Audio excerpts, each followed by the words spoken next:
So I want to flip that back with, okay, we have efficient systems within the college. How are we going to do that from a football program standpoint? Well, there are 4 attributes to, and some of this is just my philosophy over 20 years of coaching, what I look for, what is important to me. And the first thing is, from a standpoint, is we are going to implement schemes that accentuate or highlight what our players do best, and particularly what our good players do best. One of the questions I get from a lot of you, all right, in a good way, is, Coach, what do you guys do on offense? What do you guys do on defense? And that's a great question. And I think a lot of you, when I say this, well, it depends on what you do well, I think a lot of you see that as a wishy-washy answer. I promise you it's not. It's certainly not meant to be. What it's saying is that players/talent trump scheme. Okay? I don't want to be beholden to a system that requires me to always have a great quarterback. What if he gets hurt? I can recruit a great quarterback. That's great. What if that guy gets hurt? I don't want to be beholden to a system that requires me to have 2 fantastic linebackers to run consistently. Okay? And the other opposite of that, I don't want to have, say I'm a 4-wide team. I got 2 tight ends that really want to be here and they're really good players. What am I going to do with them? All right? I don't want to be beholden to what I recruit in the recruiting process in a system that requires certain players to be great. And I always have to have that. I want to morph my scheme to that. Let me give you a great example of that. You're all familiar with it. Lamar Jackson of the Baltimore Ravens. Prior to his arrival was Joe Flacco. I guess he was there 10 years or so. And hey, it was a drop back offense, and it fit what they did. Play great defense, run the ball, throw the ball deep because he has an arm. All right?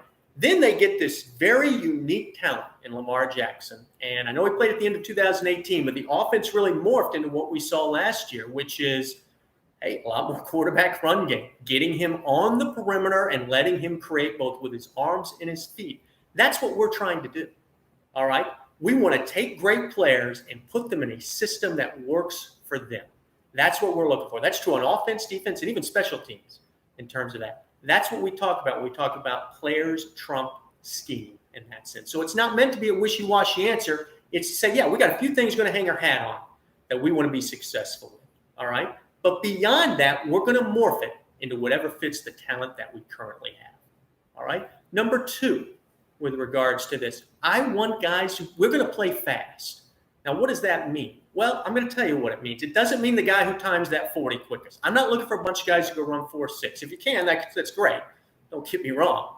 But that's not the key attribute I'm talking about when I say play fast. I want you to think back to your high school team last year and just think of your kickoff team. Okay?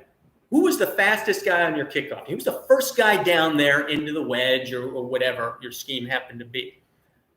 I'm going to guess it wasn't the guy who timed the fastest, right?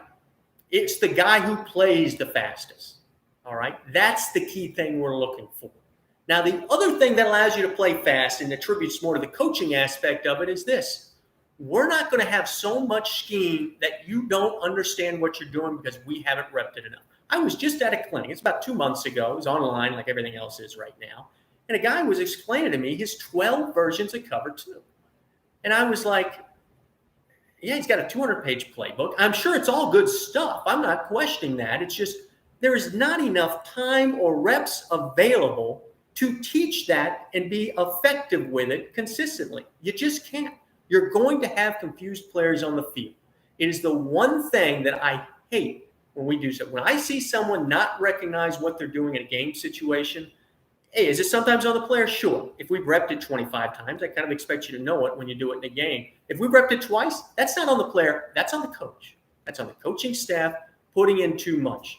I believe about 80 to 90% of the teams at all levels of college football have too much offense or defense. We're not going to do that. All right? We're going to get better at the techniques that you need to have success. And we want to be, and when we talk about playing fast, this gets back to that. What we're speaking about is this. You're going to know what you're doing so well, it doesn't matter what the opponent's doing. All right? For those of you in some of my offensive clinic talking about that snag play, that's what I'm speaking about. All right? Hey, you're going to be so good at recognizing this. I don't care if they're in cover 2, cover 3, man, blitz, whatever it is. You're going to know exactly where to go to the ball, and we're going to teach you how to do that. Defensively, we're going to do the exact same thing. The exact same thing. All right? Thirdly, we are going to prioritize high leverage situations. This is mentioned on the virtual home visit. I certainly focus on this. What do I mean by that? Well, high leverage situations are what I consider plays and situations that determine the difference between winning and losing.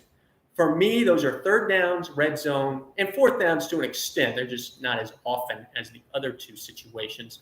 But that's what I speak about. Again, go back. I want you to just think back to your last season.